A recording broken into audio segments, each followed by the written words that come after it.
Tingnan nyo naman mga kaibigan ang panahon dito sa Mindoro. Ganito ang panahon ngayon mga kaibigan.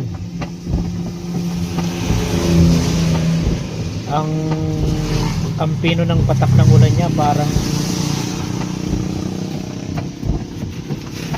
snow na pino. Malamig ang simoy ng hangin mga kaibigan. Parang simoy December na nga mga kaibigan.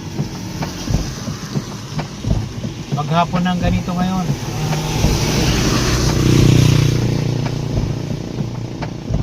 Katamad lumabas ang bahay. Dapat nga lang hindi pwedeng di malabas. Hindi makakapaghanap buhay.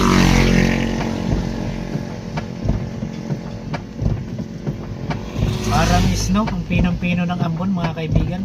Sadyang